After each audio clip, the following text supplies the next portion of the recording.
Hello guys, तो कैसे हैं आप लोग। आशा करता हूँ बहुत अच्छे होंगे। हमने बेसिक की जो सीरीज की बात की थी उसका पहला वीडियो हमने अपलोड कर दिया है, आप जाके देख सकते हैं। डिस्क्रिप्शन में उसका लिंक मिल जाएगा। और उसमें हमने कंप्लीट बताया था कि एलसीएम कैसे निकालते हैं, बिल्कुल बेसिक तरीके से, एकदम जीरो टू हीरो वाले सिस्टम से कि हम एलसीएम कैसे निकालते हैं। अब इस वीडियो में हम बताएंगे कि एचसीएफ यानी कि मासा एचसीएफ हम कैसे निकालते हैं, और उसको दोनों विधियों से देखेंगे। एक तो होती है गुणनखंड विधि, दूसरी होती है भाग विधि। तो उन दोनों विधियों से हम देखेंगे नियमता क्या होता है, किससे निकालना होता है, और उसका हम शार्ट ट्रिक भी इस तरीके से थोड़ा शार्ट भी बताएंगे जिससे आसानी होगी आप लोगों को निकालने में। तो हम पहले देखते हैं भाग विधि। भाग विधि जो होती है, ये दो संख्याओं का अगर मासा निकालना है तो थोड़ा सा आसान हो जाती है, लेकिन तीन संख्याओं का अगर निकालना है तो वहाँ पर कठिनाई का सामना करना पड़ता है। ठीक है, तो इसलिए भाग विधि हम बहुत ज़्यादा यूज नहीं करेंगे। एक दूसरी तरीके से भाग विधि जो एलसीएम हमने बताया है भाग विधि से, उसी मॉडल से एचसीएफ भी हम बताएंगे भाग विधि से, जिससे निकालने में काफ़ी आसानी होगी और काफ़ी मदद मिलेगी। तो देखिए, जैसे अब एचसीएफ की जो हम डिफिनीसन हम बता देते हैं। एचसीएफ की डिफिनीसन क्या होगी। एचसीएफ की डिफिनीसन वह होती है कि वह बड़ी से बड़ी संख्या, वह बड़ी से बड़ी संख्या जो उन संख्याओं को पूर्णतः विभाजित कर दे जिन संख्याओं का मासा हमें निकालना। ठीक, ये तो हो गए। जैसे अभी मान लीजिए 4, 6 और 8, 4, 6 और 8 का हमें एचसीएफ निकालना है। तो हम क्या करेंगे, ऐसी संख्या ढूंढेंगे वो बड़ी हो, छोटी नहीं बड़ी से बड़ी संख्या हो जो इनको 4 को भी, 6 को भी और 8 को भी पूर्णतः विभाजित कर दे। तो कौन सी संख्या होगी, एक तो होगी, एक होगी और एक दो होगी, और तीसरी कोई संख्या नहीं होगी जो 2 को भी विभाजित, 4 को विभाजित करे, 6 को भी करे और 8 को भी करे। तो एक हमारी बड़ी नहीं हो रही है बल्कि छोटी हो जा रही है। दो हमारी इन दोनों में सबसे बड़ी संख्या 1 और 2 में, इसलिए इसका मासा क्या हो जाएगा हमारा, 2 हो जाएगा। देखिए, 2 दूना 4, 2 तिहाई 6, 2 चौक 8, ये पूर्णतः विभाजित कर दिया। तो ये तो हमारा हो गया मासा की परिभाषा। अब मासा हम निकालते कैसे हैं, मान लीजिए हमें 4 और 10 का मासा निकालना है। ठीक, तो पहले भाग विधि पे हम चर्चा करेंगे। भाग विधि दो संख्याओं पे निकालना आसान होता है और तीन संख्याओं पे निकालना थोड़ा सा मुश्किल हो जाता है, तो इसलिए हम बेसिक पे चल रहे हैं। अभी तीन संख्याओं वाली भाग विधि से नहीं बताएंगे, तीन संख्याओं वाली आसान विधि से हम बता देंगे। तो जो बड़ी संख्या हो उसको अंदर लिख लो और भाग का चिन्ह लगा के छोटी संख्या को आगे लिख लो। ठीक, उसके बाद क्या करो, इसमें भाग देंगे हम, तो भाग हमारा जाएगा 2 बार, हो जाएगा 4 दूना 8। ठीक, 4 दूना 8 हो गया, और 10 में से 8 घटाएंगे तो बचेगा 2। जो शेषफल है वो उससे फिर से भाग देंगे, किस में, जिससे भाग दिए थे हम, किससे भाग दिए थे, 4 से। शेषफल से भाग देंगे उसमें जिससे भाग देने पे शेषफल आया था। 4 से भाग देने पर शेषफल 2 आया था, उसी शेषफल से उसमें भाग देंगे जिससे भाग देने पे वो आया था। तो 4 में 2 का भाग देंगे तो कितना हो जाएगा, 2 दूना 4। जब ये पूरी तरीके से, जिस संख्या से भाग देने पर पूरी तरीके से वो दोनों संख्याएं कट जाएं, मतलब शेषफल 0 आ जाए, वही संख्या हमारी मासा होती है। इस 2 से भाग देने के बाद शेषफल देखो 0 आया था, मतलब 4 और 10 का जो मासा होगा वो हमारा होगा 2 होगा। ये तो हो गई हमारी भाग विधि। एक और हम देखते हैं भाग विधि से। मान लीजिए हमारा, थोड़ा सा बड़ा लेते हैं, 36 और 50 का, 36 और 50 का मासा देखते, थोड़ा सा कठिन लेते, थोड़ा सा बड़ा लेते हैं। तो देखिए, जो बड़ी संख्या है उसको हम रखेंगे अंदर और छोटी संख्या को करेंगे बाहर।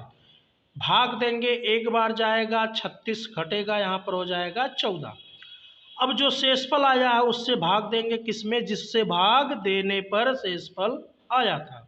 तो 36 में भाग देंगे हम 14 से, तो कितनी बार जाएगा, 14 दूना 28, 14 दूना 28। अब घटाएंगे तो यहाँ पर 16 होगा, 16 में से 8 गए 8, यहाँ पर बचा 2, और 2 में से 2 गए तो 0। अब फिर देखो शेषफल आ गया, तो फिर उस शेषफल से भाग देंगे उस संख्या में जिससे भाग देने पर शेषफल आया है। तो ये क्या हो जाए, अब ऊपर वाले को छोड़ देंगे, अब इसके नीचे वाले पे ध्यान देंगे। तो 14 में भाग देंगे फिर किससे, 8 से। 14 में भाग देंगे 8 से तो एक बार जाएगा 8 6 8 एकन्नन 8 और घटाने पे आएगा 6। फिर शेषफल आ गया, फिर शेषफल का भाग देंगे उसमें जिससे भाग देने पर ये वाला शेषफल हमारा आया है। 6 से भाग देंगे किसमें, 8 में। कितनी बार जाएगा, एक बार जाएगा, 6 कन्नन 6 बचा कितना, 2। फिर भी शेषफल बच गया, फिर इस शेषफल से भाग देंगे इस 6 में जिससे भाग देने पर ये शेषफल आया था।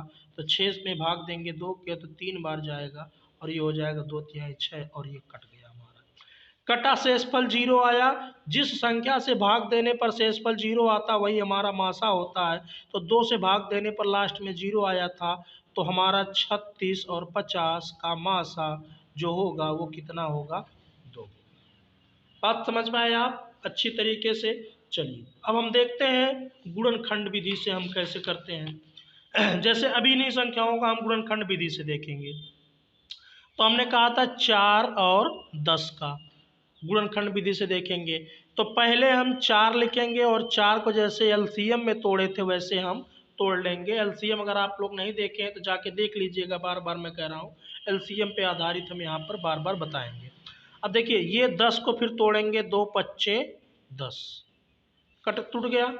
अब यहाँ पे ये देखना है जो संख्या दोनों में हो, जो संख्या दोनों में मिले वही वही संख्या हमें निकालना है।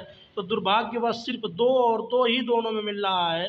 तो 4 और 10 का मासा कितना हो जाएगा हमारा, 2 हो जाएगा, जो कि हम यहाँ पे निकाले थे, इस विधि में भी निकाले थे, गुण भाग विधि में भी। उसी तरीके से 36 और 50 का देख लेते हैं हम। 36 को पहले तोड़ेंगे, 2 दूना 4, 4 तिहाई 12 और 12 तिहाई 36। 36 को हमने तोड़ लिया। 50 को तोड़ेंगे, 2 पच्चे 10 पच्चे 50, ठीक, 2 पच्चे 10 10 पच्चे 50 हो गया। अब देखिए इसमें 5 कहीं नहीं दिख रहा है, इसमें 5 है, इसमें 3 दिख रहा है, इसमें 3 नहीं है। तो 3 और 5 को हटा दीजिए, बचा कौन, 2 दिख रहा है। एक बार 2 उसमें, 2 बार उसमें, लेकिन इसमें एक ही बार है। तो जो जितनी बार मिलेगा वही हमारा मासा हो जाएगा। तो इन दोनों का मासा कितना हो जाएगा हमारा, 2। ये तो हो गया हमारा गुणनखंड विधि से मासा। अब हम देखेंगे आसान तरीके से 3-4 संख्याओं का मासा कैसे निकालना है। अगर 3-4 संख्याओं का मासा निकालना हमें एक साथ आ गया तो इस गुणनखंड विधि वाले में थोड़ा सा हमें कठिनाई हो सकती है, क्योंकि मिलाना पड़ेगा कौन किस में है कौन किस में है। और ये भाग विधि में तो बहुत झंझट हो जाएगी, तो इसलिए इस विधि को छोड़िए, हम आसान तरीके से आप लोगों को बताते हैं कि कैसे हम निकालेंगे। जैसे मान लीजिए हमें 20, 30 और 45 का निकालना है हमें, ठीक, इनका हमें निकालना है। तो अब हम क्या करेंगे, इसी तरीके से पार देंगे।